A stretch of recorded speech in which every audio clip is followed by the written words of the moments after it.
기도하고 말씀을 나누도록 하겠습니다. 주님, 주님의 말씀 앞에 섰습니다. 주님, 한 사람 한 사람의 눈을 열어주시며 마음을 열어주셔서 주님이 전하시고 하시고 주님이 보이시고자 하시는 그 말씀의 의미를 깨닫고 우리의 하루의 삶 속에서 그 말씀들이 열매 맺어지는 그런 은혜가 있는 그런 시간이 되도록 인도하여 주옵소서. 주님 말씀하여 주시옵소서. 감사하고 예수님의 이름으로 기도드렸습니다. 아멘.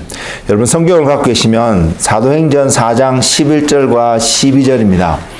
그리고 제가 오늘 정하게 된 말씀의 제목은 오직 예수입니다. 사도행전 4장 11절에서 12절 말씀입니다. 찾으신 줄 알고 제가 두 구절의 말씀을 읽겠습니다. 이 예수는 너희 건축자들이 버린 돌로서 집 모퉁이의 머릿돌이 되었느니라. 다른 이로서는 구원을 받을 수 없나니 천하 사람 중에 구원을 받을 만한 다른 이름을 우리에게 주신 일이 없음이라 하였더라. 한 번 더 읽어드리겠습니다. 이 예수는 너희 건축자들의 버린 돌로서 집 모퉁이의 머릿돌이 되었느니라. 다른 이로서는 구원을 받을 수 없나니 천하 사람 중에 구원을 받을 만한 다른 이름을 우리에게 주신 일이 없음이라 하였더라. 아멘. 우리가 지금 21세기를 살아가잖아요. 어느 시대보다도 우리가 이 시대에 살아온 우리들은 틀릴 수 있는데, 저는 틀릴 수도 있다고 생각하는 부분이 있는데, 그러나 오늘 이 시대를 살아가는 우리 모두는 과거의 어떤 시대보다도 더 기술적으로, 과학적으로 진보된, 발전된 놀라운 테크놀로지 속에서 살아가는 시대라고 믿고 있습니다. 그런 이 시대에 교회도 그에 맞춰서 많이 발전되어 오고 성장되어 오고요. 또 하나님의 말씀이 성경이 이 66권에 우리가 하나님께서 우리에게 이렇게 주어 주셨는데 이 말씀의 내용들이 어느 시대보다도 더 많이 풀어지고 깨달아지고 눈으로 보이게끔 증명되어지는, 프로브되어지는, 확정되어지는 많은 일들이 역사상에 많이 있습니다. 그리고 많은 사람들이 곳곳에 그러한 기록들을 많이 가지고 있습니다. 그 많은 기록들이 가리키는 한 가지 특정한 목적은 그것은 예수 그리스도가 하나님이시라는 사실, 하나님이 살아계시다는 사실을 분명히 보여주고 있는 그런 시대에 우리는 분명히 살아가고 있습니다. 또한 이러한 시대에요, 특별히 교회 안에서 특이한 일들이 또한 일어나고 있습니다.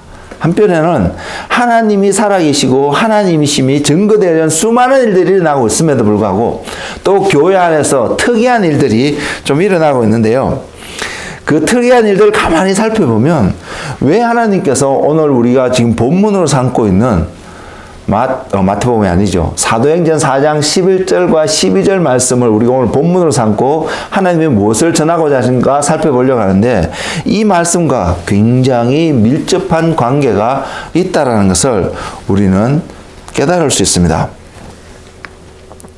그리고요, 이 일은 이러한 사건들, 이 말씀은요, 너무나도 평범하고 플레인하고 정확하게 여기에 특별한 의의를 달 수 있는 퀘스천은 가질 수 있는 부분이 있을 수 있는데 이 말씀이 어려워서 이해하기 힘들어서 또 어떤 많은 것들이 숨겨져서 이렇게 감추어진 보화처럼 전해지는 말씀이 아닙니다. 우리가 여러분 읽어보시면 알겠지만 정확하게 우리가 구원을 얻을 수 있는 그 이름은, 우리에게 구원을 주실 수 있는 그분은 예수 그리스도 한 분밖에 없다는 것을 명확하게 어떠한 성경 말씀보다도 정확하게 기록하고 있고 증거하고 있는 한 말씀입니다. 이곳에 특별하게 감추어진 의미가 있을 수는 있는데요. 그렇다고 그 감추어진 의미가 지금 이 글로서 명백하게 보여주고 있는 쓰여져 있는 이 문장에서 다른 의미를 주요하고 다른 것을 말씀하고자 이렇게 썼다라고 보여줄 수 있는 그런 내용이 전혀 아닙니다. 명확하게 보여주고 있는 그런 말씀인데요. 우리도 적어도 이곳에 계신 모든 분들은 이 말씀에 대해서 동의를 하시고요. 예수가 아니면 구원을 얻을 수 없다는 사실을 우리는 분명히 인정을 하실 텐데 오늘 저와 여러분은 이 말씀 앞에서 그렇다면 우리가 입으로 동의되어 줄 수 있는 이 하나님의 말씀 적어도요. 이 말씀이 우리 개인의 삶 속에서 얼마만큼 제대로 적용되어져서 열매 맺고 있는지 한번 생각해 볼 수 있는 시간이 되었으면 좋겠고요. 더 나아가서 교회라는 공동체는 분명히 저와 여러분의 개인이 이 말씀에 조금 퀘션을 하고 이의를 제기하는 생각을 가지고 있다 할지라도요. 교회라는 공동체는 이 말씀을 정확하게 믿고 선포하고 가르치는 공동체가 되어야 되는 것은 분명한 사실입니다. 교회는요. 그 안에 있는 개개인들은 이 신앙의 상태에 따라서 퀘션도 할 수도 있고 의심이 들 수도 있고 여러 가지 질문들을 할 수도 있을지는 모르겠지만 교회라는 공동체는 절대로 그게 퀘션을 가질 수가 없는 명확한 주님의 불변의 한 진리의 말씀이 사도행전 4장 11절과 12절에 분명히 표현되어져 있습니다. 그럼에도 불구하고 오늘날 교회 안에서 특이한 일들이 일어나고 있습니다. 사도행전 4장 12절 말씀 말입니다. 그러한 말씀인데 교회에서 일어나는 특이한 일들은 무엇이냐면 분명히 우리는 이렇게 선포합니다. 말합니다. 누가 묻더라도 적어도 이곳에 계신 우리들은 구원을 얻을 수 있는 이름은 예수 그리스도밖에 없다라는 하나님께서 우리에게 예수님만이 유일한 구원을 주시는 이름이라고 우리에게 주셨다라고 우리는 분명히 말을 할 텐데 오늘날 교회 안에서 이 진리가 굉장히 희석되어지고 타협되어지고 있는 모습을 우리는 종종 보게 됩니다. 몇 가지 예를 들어드리면 최근에 일어났던 일은 아닙니다. 좀 시간은 지났지만 어떤 신학교에서 신학생들이 그 학교의 커리큘럼 중에 하나가 다른 종교도 알아야 된다 해서 불교의 사원에 가서 절하고 그곳에서 어쩌면 템플 스테이라는 이름으로 그곳에서 불상 앞에 절하고 하는 이러한 일들이 있었다는 것이 뉴스에 보도되어졌습니다. 여러분 어떻게 생각하세요? 하나님을 믿는 우리들, 더군다나 그 하나님이 적어도 모든 세상의 사람들이 그 하나님을 공통적으로 표현하고 있는 한 표현이 전지전능하신 하나님이라고 표현되는 그 하나님을 믿는다고 하는 우리들이 또한 그 하나님을 증거하기로 공부를 하고 있는 학생들이 타 종교를 알기 위해서 그 종교에서 요구하는 어떠한 과정들을 경험해 보는 일들이 과연 필요할까요?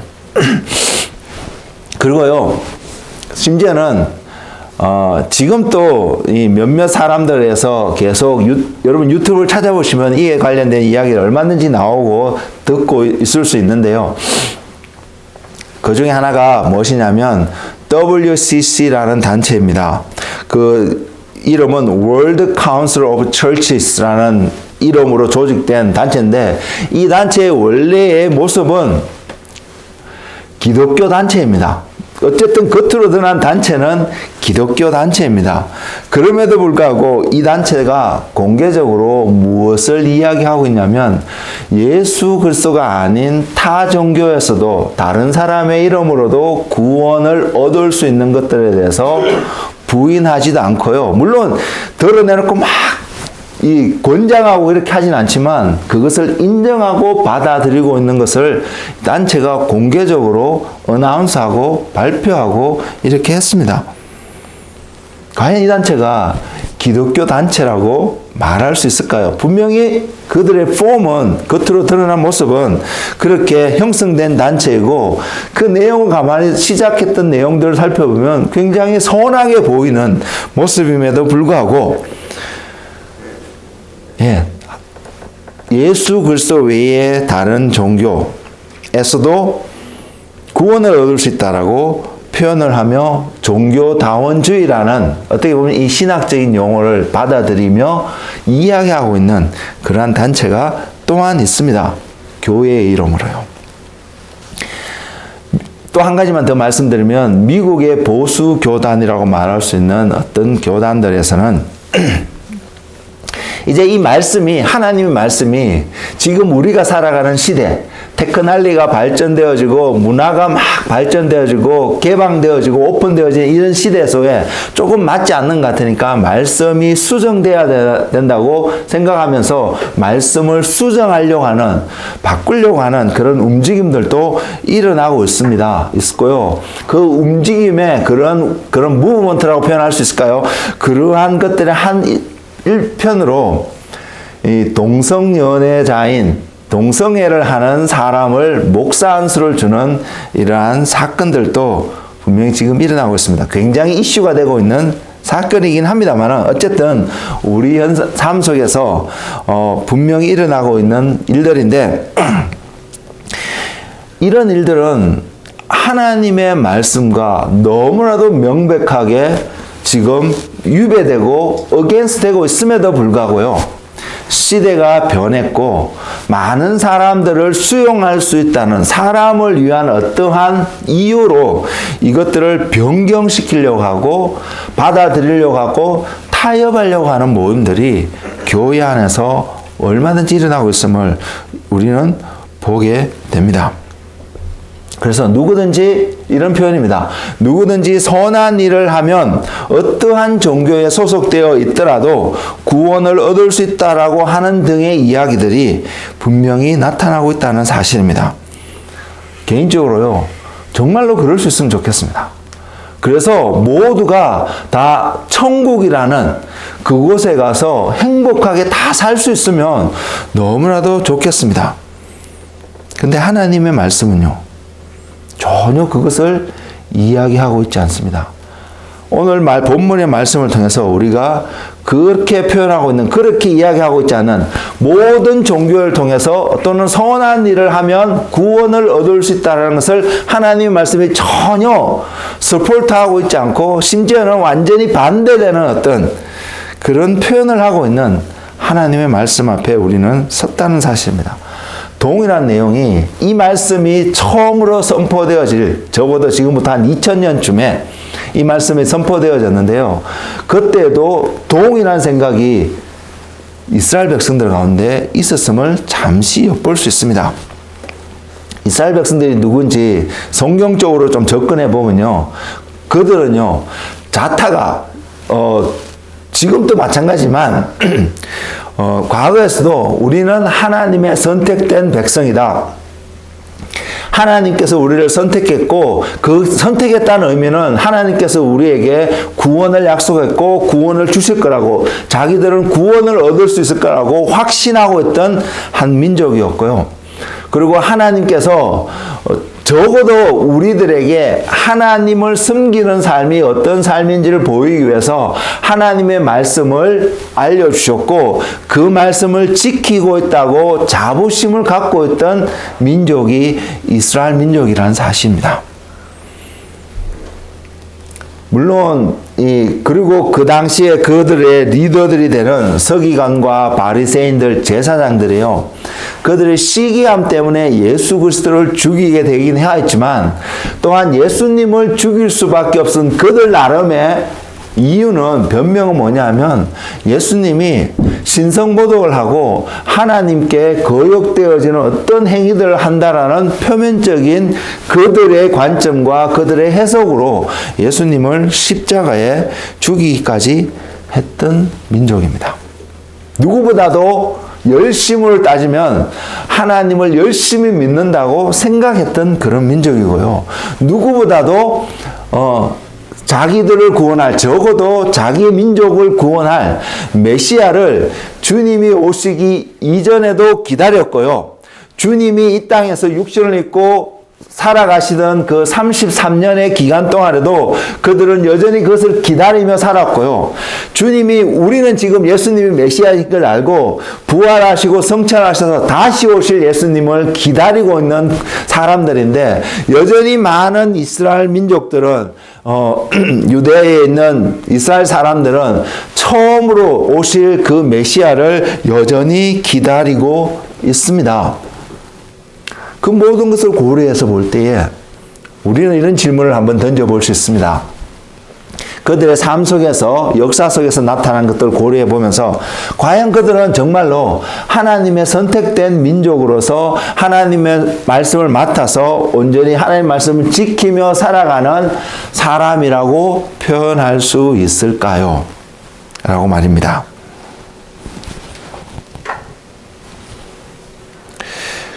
북이스라엘과 유다, 남유다가 바벨론에서 무너지고 나서요, 그들은 나라 없이 수천 년을 지냈습니다.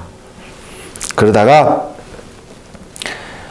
나라를 세우게 되었는데, 물론 이 성경을 보시면요, 고레스 왕 원년에 칙령이 발표되어지고 포로로 잡혀갔던 그 사람들이 예루살렘으로 돌아갈 수 있게 되고요, 예루살렘에 돌아가서 성벽도 짓고 또 예루살렘 성전도 지을 수 있는 은혜가 주어졌지만, 다윗이나 솔로몬 시대와 같은 그런 강력한 왕권을 가진 국가를 그들은 세우지 못했습니다. 세우고 싶었지만 세울 수가 없었습니다. 이유가 어디에 있던 간에요. 근데요, 어느 날 갑자기 그 나라가 세워졌습니다. 언제냐면 1948년입니다.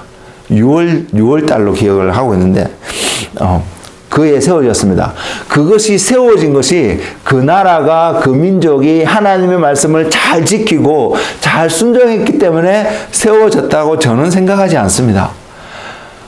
그 나라가 세워지게 된 결정적인 한 이유는 이사야서 66장에 기록을 하고 있고요, 하나님의 계획에 의해서 그 나라는 1948년도에 세워져서 지금까지 지속되고 있다는 사실입니다.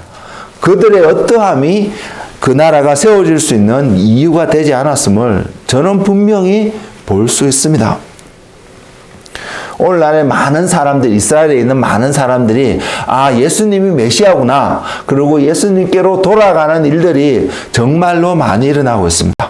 1948년도에 그들이 이스라엘 땅으로 돌아가면서 나라를 세울 때에 한두 명이 예수님이 메시아인 것을 믿었던 그 무리들이 지금은 그때에 비하면 비교할 수 없을 정도로 수많은 사람들이 예수님이 메시아이구나를 믿고 예수님이 다시 오심을 기다리고 있는 그 사람들이 있습니다.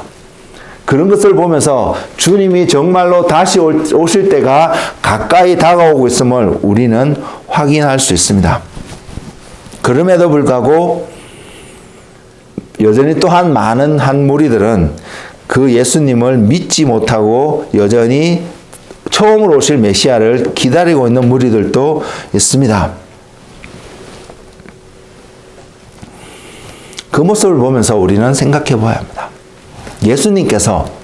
하나님께서 하나님의 선택되었다고 믿고 있는 민족들에게, 그들의 역사를 봐도 놀랍게 하나님의 역사가 있는 걸 우리가 확인할 수 있는데, 그 민족들에게 하나님이 말씀 가운데 약속하시고요, 그리고 말씀의 때가 되어져서 그 약속의 말씀의 성취가 되어지는 예수 그리스도가 이 땅에 오셨음에도 불구하고 하나님의 말씀을 연구하고 가르치는 그 사람들이 주님을 알아보지 못하고 더 나아가서 십자가에 못 박아 죽였다라는 사실을 우리는 한번 생각해 봐야 합니다.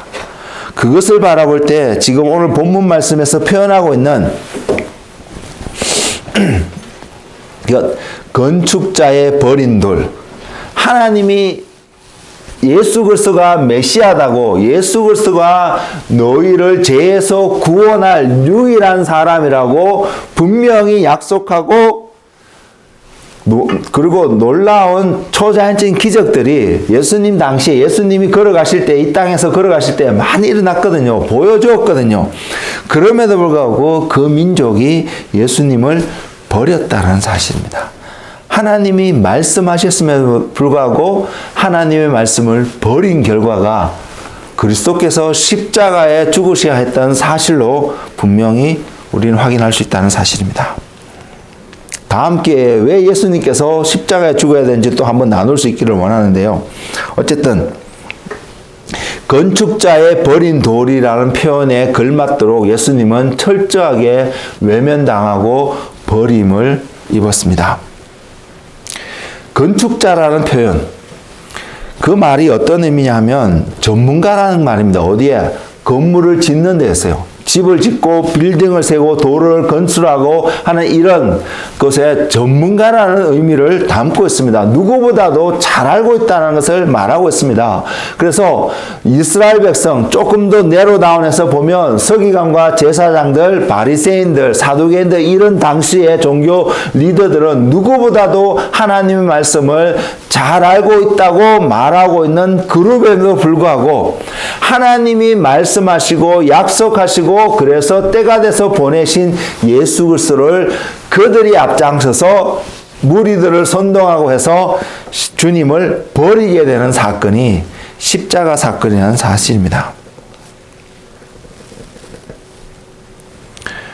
오늘날에도 이런 일이 없다라고 말할 수 있을까요? 저와 여러분의 삶은 어떨까요? 우리가 일상의 삶을 살아가면서 예수 그리스도가 메시아이고 예수님이 하나님이신 것을 입으로 시인하고 이야기하는 부분이 있음에도 불구하고 우리의 삶 속에 여전히 그분이 메시아로 자리 잡지 못하고 표현되지 못하고 증거되어지 못하고 또는 그분을 온전히 그렇게 받아들이지 못하고 살아가고 있는 모습이 우리 가운데는 없을까요? 예수님과 서기관과 바리새인들이 말씀을 가지고 논쟁을 할 때도 그런 내용들이 있었습니다. 그 중에 하나가 이렇습니다. 그들이 예수님께 이런 표현을 했습니다. 예수님이 그들에게 너희의 조상들이 하나님이 보내신 선지자들을 때리고 핍박하고 죽이고 멸시했다고 하나님의 말씀을 멸시했다라고 그렇게 표현을 하자 그들이 표현을 했습니다. 그 뉘앙스는 이런 것이었습니다. 하나님을 알지 못해서 말씀을 잘 알지 못해서 우리의 조상들이 어리석은 일을 했다라는 뉘앙스로 대답을 하고 이렇게 했습니다만 주님께서 하시는 말씀이 왜냐하면 그들이 우리가 그 시대에 살았다라면 우리는 우리의 조상들과 같이 하나님이 보내신 선지자들을 핍박하고 죽이고 멸시하지 않았을 거라고 표현하는 그들을 향해서 주님께서 하시는 말씀이 너희의 입이 스스로 너희가 바로 그 선지자들을 죽인 자들의 후손인 것을 분명히 증거하고 있다라고 주님이 그렇게 말씀하셨습니다. 오늘날 교회 안에서도요. WCC라는 그 단체를 보더라도 볼 수 있는 한 부분이 뭐냐면 하나님의 말씀을 전하도록 부르심을 입은 목회자들이 하나님의 말씀이 아닌 것을 가지고 하나님의 말씀인 것처럼 전하고 있다는 사실 말입니다. 이런 일이 오늘날에도 일어나고 있다는 사실입니다. 그러면서 이 상황을 바라보면서 저와 여러분이 한 가지 깨닫기를 원하는 것, 우리의 삶 속에 적용해 보면서 깨우치기를 원하는 한 가지는 하나님께 속한 자, 다른 말로 말하면 저와 여러분이 구원받은 자라고 믿는 믿음이 있다라면 하나님께 속한 자라면 하나님의 말씀을 들을 수 있는 자라는 사실입니다. 하나님의 말씀에 그리고 듣게 된다라면 우리는 그 말씀에 순종하는 모습이 반드시 또한 필요하다는 사실입니다. 이것은 굉장히 중요한 태도입니다. 왜? 하나님 말씀을 듣고 그 말씀에 순종한다라는 우리의 이 표현은 바로 하나님의 주권을 하나님이 정말로 하나님이심을 우리가 인정하고 고백한다는 우리의 믿음의 표현이기 때문입니다. 세상 사람들이 하나님은 죽었다라고 표현해도 전혀 상관없습니다. 그러나 우리가 하나님을 믿는다고 말한다면 살아계신 그 하나님 앞에 우리의 믿음을 온전히 고백할 수 있어야 되는데, 그 고백의 핵심은 주님이, 하나님이 여러분의 삶을 다스리시는 자라는 사실입니다. 그 하나님께서요, 오늘날 우리에게, 당시 이스라엘 백성들에게도 전하셨듯이만 오늘날 우리에게도 전하고 있는 한 메시지가, 예수 그리스도 외에는 구원을 얻을 수 있는 길, 이름을 주신 적이 없다라는 것입니다.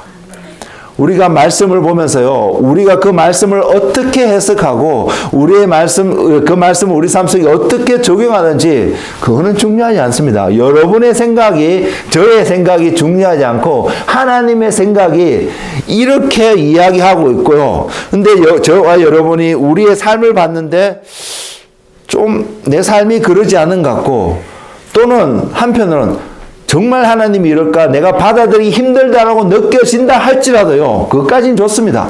근데 저와 여러분의 삶 속에 궁극적으로 무엇이 드러나야 되냐면, 우리가 하나님께 속했다면 내가 생각하고 내가 깨어들고 이해하는 건 관계없이 하나님의 그 말씀에 온전히 순종하고 받아들이며, 그 말씀이 제 삶 속에, 여러분 삶 속에 온전히 열매 맺을 수 있는 사람이 되게 해달라고 기도하고 받아들이는 태도가 중요하다는 사실입니다. 이것이 하나님을 믿는다고 말하는 사람들의 기본적인 한 태도고요. 이것이 하나님이 되심을 우리의 삶 속에서 표현할 수 있는 한 태도라는 사실입니다. 그러지 않는다면, 그러지 않고 반대로, 제가 말씀을 시작하면서 약간 설명을 드렸던 것처럼 시대에 따라서 이 말씀이 맞지 않는 것 같아요. 그래서 이제는 이 말씀을 우리 시대에 맞춰서 좀 변경시켜서 적용하는 게 좋을 것 같아요. 그러면 더 많은 사람들이 교회 안에 오고 하나님을 믿지 않을까 생각할 수 있는 선한 생각이요. 근데 이것이 선하게 보이지만 이것이 잘못된 생각이라는 사실을 우리는 볼 수 있기를 바랍니다. 왜냐하면 우리의 문화와 우리의 생각이 기준이 돼서 하나님의 말씀을 깨닫고 이해하는 것이 아니라요, 하나님의 말씀 자체가 기준이 되어서 우리가 그 말씀에 적용되어지는 그 삶을 우리는 살아야 되기 때문입니다.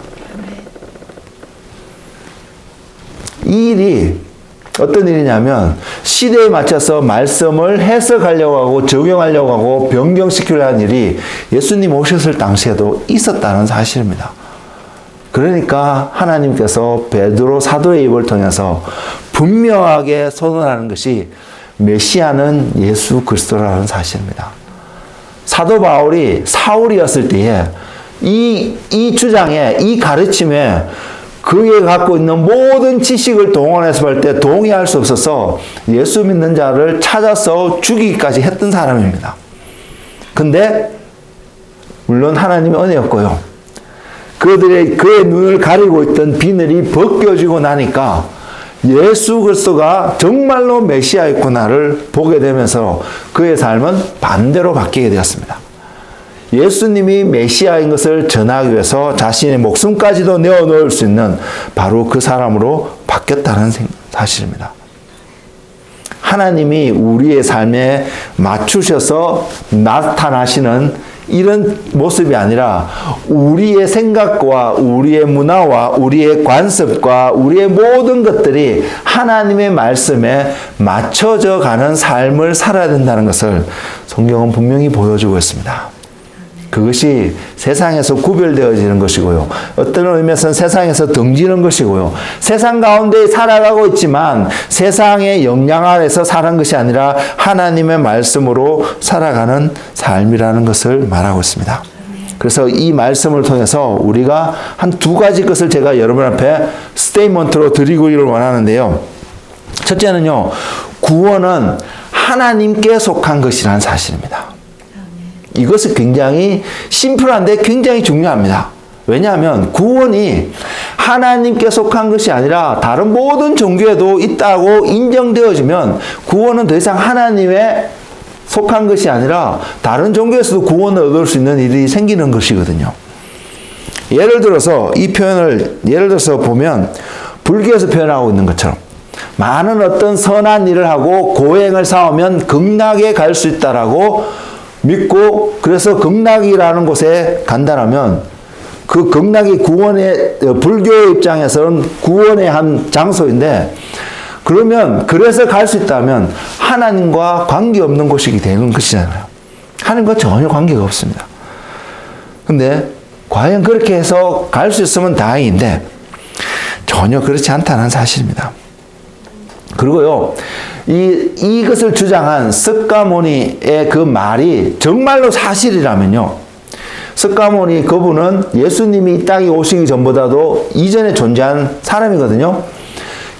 그 사람의 말이 정말로 사실이라면, 그래서 그 극락이라는 곳이 기독교에서 말하는 하나님의 나라와 일치되는 어떤 장소라면, 만약에 그런 장소라면요, 예수님이 이 땅에 오실 이유가 전혀 없다는 사실입니다.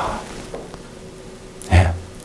그런 차원에서도 그들이 주장하고 있는 극락은 더 이상 하나님과 관계 있는 천국이고 구원의 장소가 될 수 없다는 사실입니다. 그런 관점에서 보더라도 구원은 하나님께 속한 것이지 다른 어떠한 종교의 다른 어떤 곳의 사상 속에 가르침 속에 절대로 표현되어질 수 있는 부분이 아니라는 사실입니다. 사람들의 역사와 종교, 철학 이런 많은 것들은요, 사람들에게 평강을 주려고 하고 있고요, 어떠한 답을 주려고 하고 있고요, 더군다나 더 나아가서 죽음 이후에도 평안한 삶을 보장해 주고 싶어하는 마음속에서 나름 형태로 갖추어지고 학문으로 전달되고 가르쳐진 부분들이 많이 있습니다. 많이 있습니다. 특별히 철학과 같은 학문들은요. 근데 그곳에서 가장 중요한 것을 놓치고 하고 있는 부분이 있는데 뭐냐면 하나님의 존재를 부정하고요. 하나님의 존재를 인정하지 않고 구원을 얻고자 하는 또는 평강을 누리고자 하는 자기들이 질문하고 있는 대표적으로 사람이 어디서 와서 어디로 가게 될 것인지 사람이란 존재가 어떠한 존재인지 철학적인 한 질문이 될 수 있잖아요. 이런 질문에 답을 하려고 무던히도 많은 사람들이 노력해 왔습니다. 그러나 아무도 어떤 때는 어떤 사람의 말이 굉장히 그럴듯하게 보이고 맞는 것 같아 보이는데 시대가 지나서 돌이켜보니까 그 사람의 주장도 틀렸어. 이것이 맞다라고 이야기하는 여러 가지 주장들이 나타나기 시작했다는 사실입니다. 그러면 그것들은 더 이상 진리가 될 수 없습니다. 근데 심지어는 여러분 한번 생각해 보십시오. 그렇게 가르침을 갖고 깨우치고 하려는 철학 속에 하나님이란 존재를 온전히 세워놓게 되면 그들의 그 고민들은 더 이상 의미 없는 고민이 된다는 사실요. 왜? 하나님의 말씀은 하나님은 명확하게 이야기하고 있거든요. 우리들은 세상의 모든 만물들의 시작은 하나님이고 그 모든 만물들의 끝은 하나님인 것을 성경은 명확하게 보여주고 있거든요. 어린아이도 들으면 시작이 하나님으로부터 말미암았고 끝도 하나님으로 말미암아 끝나는구나를 알 수 있게끔 명확하게 선언하고 있고 보여주고 있는데 오늘날 사람들은 종교는 철학은 문화는 정치는 교육은 무엇을 하고 있습니까?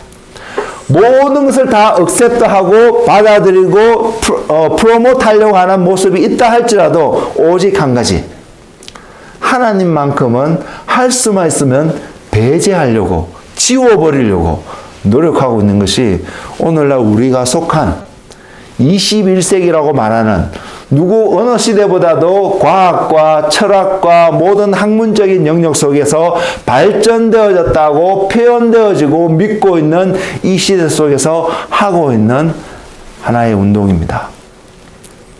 제가 종종 말씀드리지만 기독교가 동성연애를 반대할 수밖에 없는 중요한 이유는 그들의 사상과 가르침은 철저하게 하나님을 배제하는 사상과 가르침이기 때문입니다.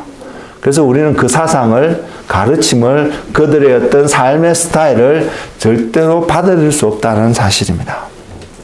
왜? 구원은 하나님께 속한 진리 때문에요. 하나님으로부터 오기 때문에요.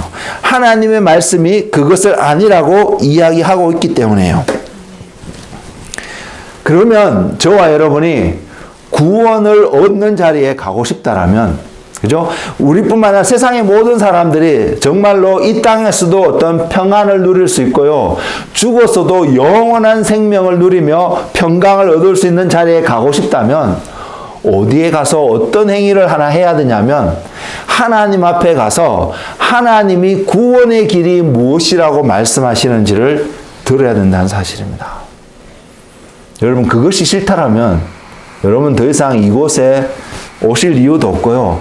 여러분이 그리스도인이라고 표현하면서 주일날 어떤 교회든 가서 예배 드린다고 앉아 있을 이유가 전혀 없다라는 사실입니다. 우리의 가장 기본적인 태도는 구원이 하나님께 속했고 그 하나님께서 말씀하시는 구원의 길을 정확하게 알고 그 길을 이 땅에서 살면서도 온전히 걸어가서 나중에 하나님 앞에 섰을 때에 우리가 그 구원의 길의 결과로서 그 구원을 온전히 얻을 수 있는 한 사람이 되기를 원하는 마음, 소망하는 마음이 있기 때문에 우리는 그 구원의 길을 선포하시는 하나님의 말씀 앞에 귀를 기울이기를 원하고 바라보기를 원합니다. 제가 가끔씩 이것을 해서 설명을 드리는데 캐나다에 특별히 한국 사람, 제가 한국 사람이기 때문에 그것을 경험을 하게 되는데요. 이곳에서 지금 이민이 필요하신 분들이 계신 줄 알고 있습니다. 기본적으로 우리의 태도, 이따 캐나다라는 땅에 와서 이민을 얻기 위해서 우리 안에 기본적인 태도는 캐나다 이민국에서 이야기하고 있는 이민의 절차의 과정에 우리가 그 조건에 맞을 때에 이민을 할 수 있다는 사실입니다. 근데 많은 한국 사람들이, 제가 경험한 과거의 사람들이 이 사람과 저 사람과 여러 가지 들었던 이야기를 종합해서 이렇게 하면 되더라, 이렇게 하면 카드라 하는 모습으로 접근했다가 실패하는 경우를 많이 봤다는 사실이죠. 동일한 원리가 이 구원의 삶 속에서도 정확하게 적용이 되어집니다. 하나님께 속한 구원을, 하나님께서 어떻게 이 구원을 얻을 수 있는지 보이신 것을 정확하게 알고 그 길을 따라갈 때에 우리는 그 구원의 결과를 얻을 수 있다는 사실입니다. 우리의 어떤 사상, 생각, 태도, 노력, 이런 것들로 구원을 얻을 수 있다고 하나님은 절대로 말씀하지 않으셨습니다. 여러분, 성경을 아무리 많이 읽고 기도를 아무리 열심히 하고 놀라운 하나님의 세계를 경험하였다 할지라도 이런 것들로 없이면 구원을 얻을 수 없다라는 하나님의 말씀을 여러분이 믿고 가르친다면 여러분 벌써 하나님과 관계없는 가르침 속에서 잘못된 길을 가고 있다는 사실입니다. 반대로 우리는 생각해 봐야 합니다. 이것을 우리가 안다라면, 이것을 받아들일 수 있다면 지금 내 삶은, 지금 하루하루를 살아가는 우리의 삶은 이 말씀에 합당한 어떤 삶의 여정의 통로를 지금 걸어가고 있나요? 예수 그리스도가 오직 구원의 길이라고 한 이 말씀 앞에 우리의 삶이 점검되어지길 원하는 한 부분이 지금 이것을 믿는 내가 지금 살아가는 삶의 여정이 바로 그 삶에 합당한 부합되어진 어떤 믿음의 여정을, 구원의 길을 걸어가고 있는가 하는 사실입니다. 우리는 이것을 볼 수 있기를 원합니다. 그리고 그 삶은요, 이 땅에서 구원의 여정을 걸어가는 그 삶이 우리가 지금 이곳에도 한 11명의 사람들이 앉아 있는데 각자가 걸어가는 삶의 모습들은 다릅니다. 지금 이 외모도 다르고 입고 있는 것도 다르고 배운 지식도 다르고요. 모든 것이 다른데 그런데 공통적인 것이 있어야 합니다.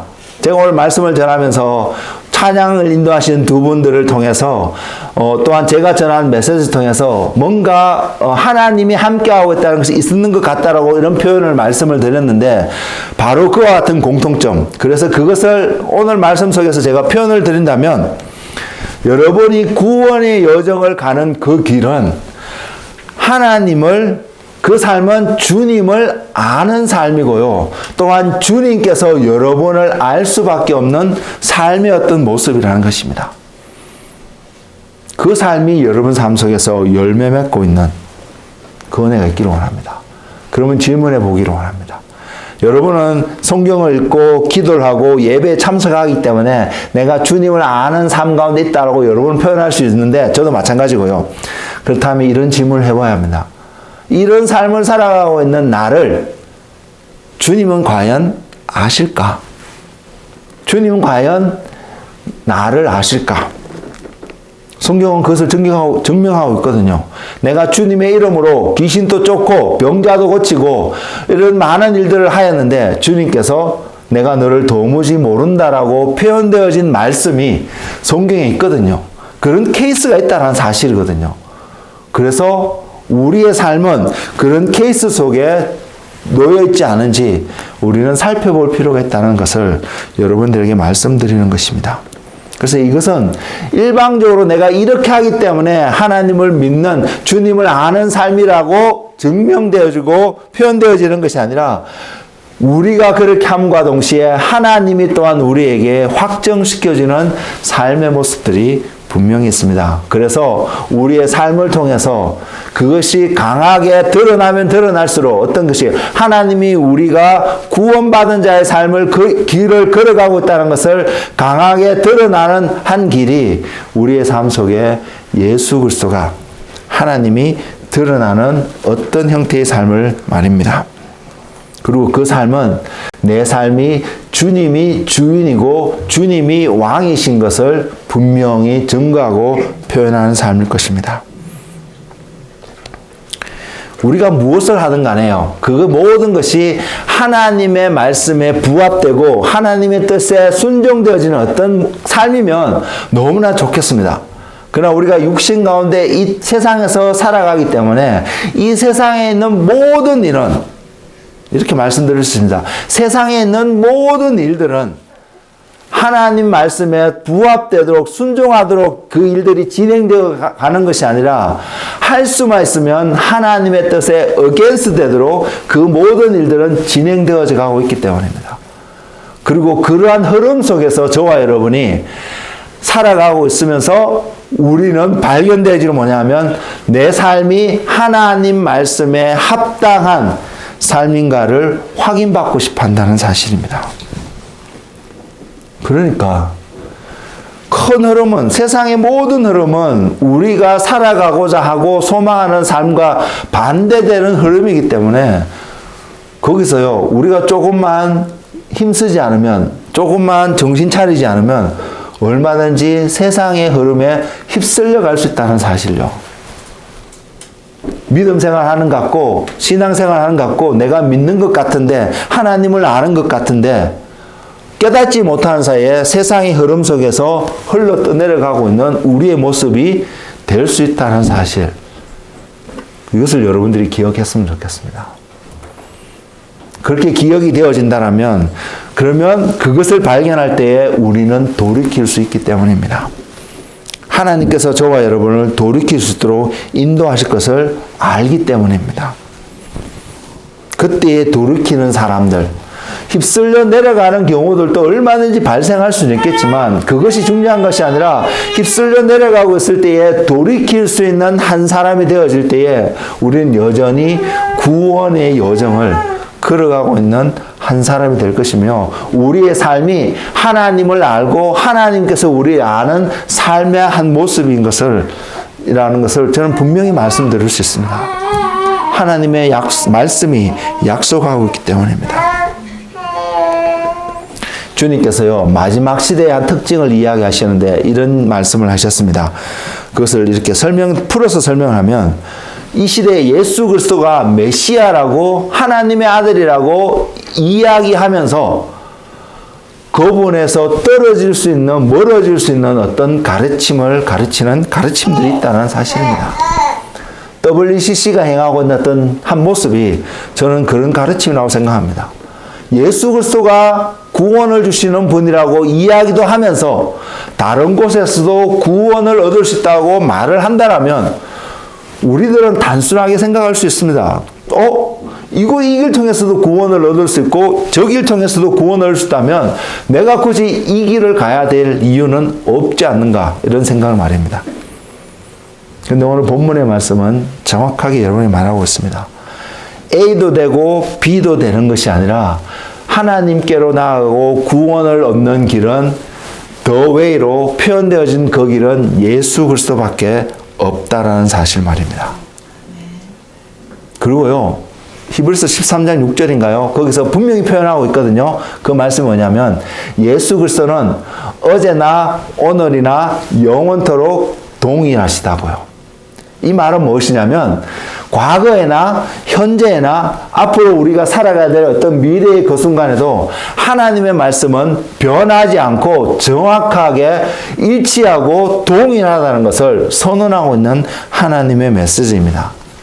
그렇다면 지금 몇몇 교단에서 몇몇 사람들이 더 많은 사람들을 받아들이기 위해서 하고자 하는 어떤 행위들로 통해서 문화나 시대나 환경에 따라서 말씀을 바꿔서 해석하고 풀어내려고 하는 어떤 행위들은 다 틀렸다는 사실입니다. 그렇게 해야 되는 것이 아니라 하나님께서 과거에도 현재에도 또 미래의 어떤 순간에도 변하지 않고 말씀하시고 있는 이 하나님의 정확한 뜻이 무엇인지 알아서 그분의 음성을 듣고 순종하는 삶을 살아가는 것이 우리에게 필요하다는 것이 말입니다. 여러분 한번 생각해 보신 적 있나요? 우리가 살아가고 있는 모든 삶의 환경이 모든 것이 하나님 말씀에 정확하게 일치되어져서 일어나고 있는, 살아가고 있는 그 세상을 말입니다. 그 나라를 꿈꾸며, 그 나라를 그리며, 그 나라가 빨리 도래하기를 기도하며 살아가는 한 분 한 분 되시기를 주의 이름으로 축복을 드립니다. 성경은 그 나라를 이야기하고 있습니다. 오늘 시간이 없어서 그 나라를 자세히 또 설명을 못하겠지만 어쨌든 그 나라를 이야기하고 있습니다. 어떤 나라요? 하나님이 다스리시는 나라요. 하나님의 말씀이 영원하게 변하지 않고 통치하고 보이시는 바로 그 나라요.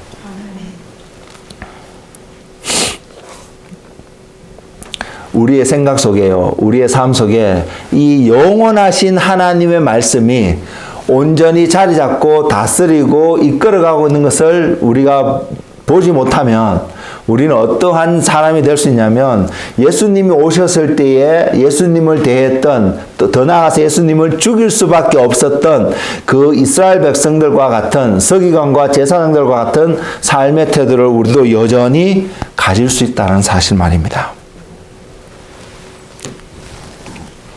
건축물에서 이 집의 모든 것을 받쳐주시는 기초돌이 되고 그 기준이 되어 수 있는 주춧돌이, 머릿돌이 빠져버린다면 그 집은 어떻게 될까요? 그 건물은 어떻게 될까요? 최근에 한국에서도 광주에서 일어났던 사건이 있던데 건물이 올려다 짓다가 무너져서 몇 사람이 죽고 이런 사건들이 발생한 일들, 곳곳에서 이런 물들이 발생하는데 누가 책임이 있냐를 떠나갔고요. 그 건물이 무너질 수밖에 없는 것은 그 건물을 지탱할 수 있는 기초가 충분히 튼튼하지 못했다는 것을 분명히 보여주고 있습니다.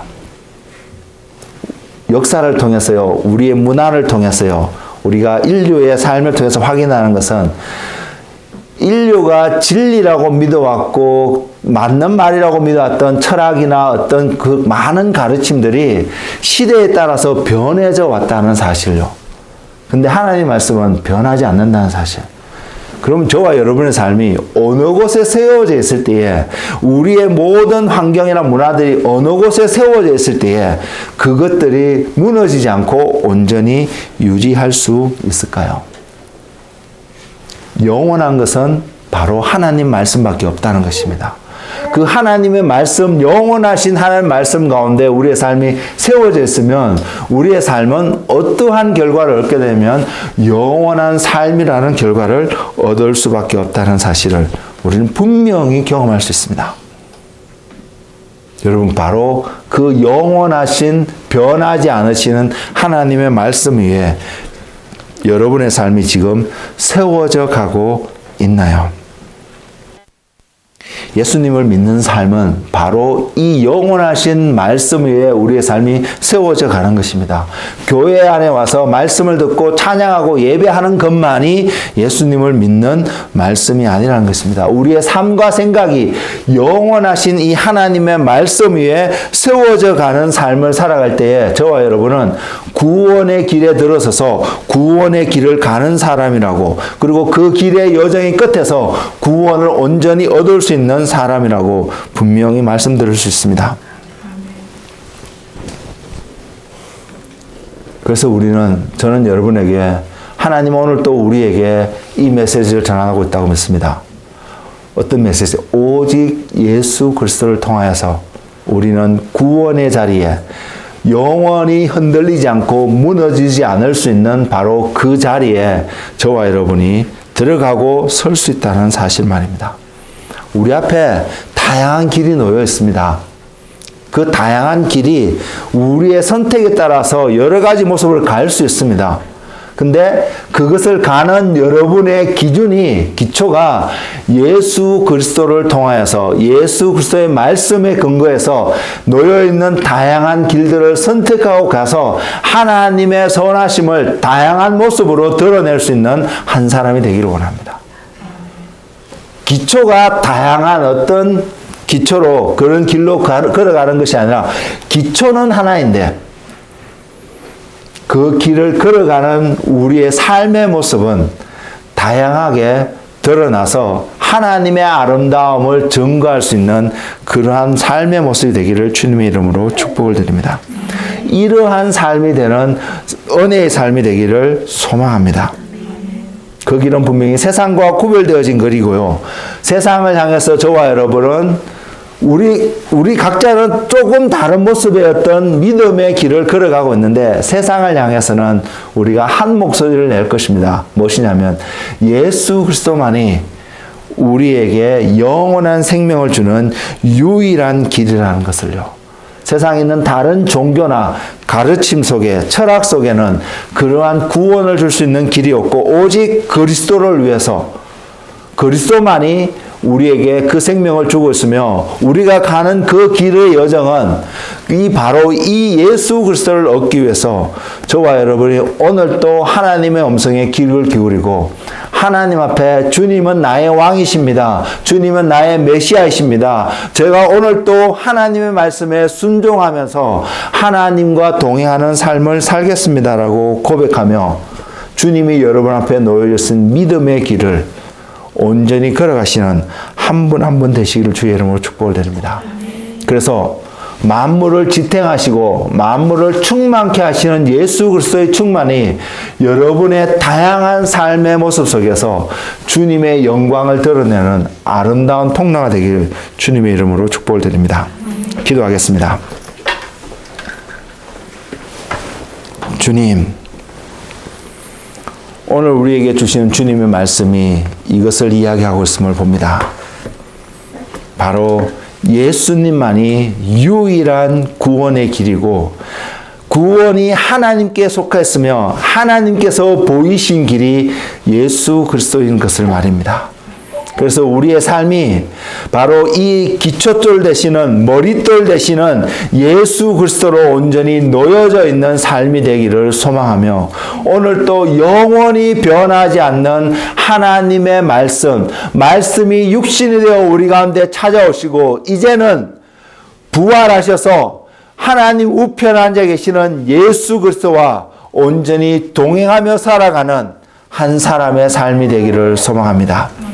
성령님 이 시간 우리 가운데 찾아오셔서 우리의 심령 가운데 오셔서 하나님 주의 임재로 주님의 기름 부으심으로 부어주셔서 우리가 대면하고 살아가는 이 세상 속에서 늘 하나님만이 구원이시며 하나님만이 우리의 진리가 되시며 주님만이 우리의 삶을 온전히 이끌고 가시며 영원한 삶 속에서 우리의 삶을 세워가시며 온전케 하시는 예수 그리스도이심을 선포하며 고백하며 살아가는 믿음의 삶이 되도록 인도하여 주옵소서. 그래서 주님, 우리의 삶 속에서 주님이 존귀되어지고 주님의 영광이 드러나며 하나님의 선하시고 아름다우심이 온전히 드러나지는 그런 하나님의 믿음의 사람이 되도록 인도하여 주옵소서. 우리에게 약속하신 주님, 그래서 하나님의 말씀이 우리의 삶 속에서 특별히 올 한 해에 놀랍게 역사할 것을 약속하여 주신 주님의 말씀을 믿고 그 말씀이 이루어질 것을 소망합니다. 주님 행하시옵소서. 주님 영광 받으시며 주님 찬양 받으시옵소서. 주님은 오직 주님이 구원자이시며 구원의 길이시며 구원의 길을 보이시는 메시아이십니다. 감사하고 예수님의 이름으로 기도드렸습니다. 아멘.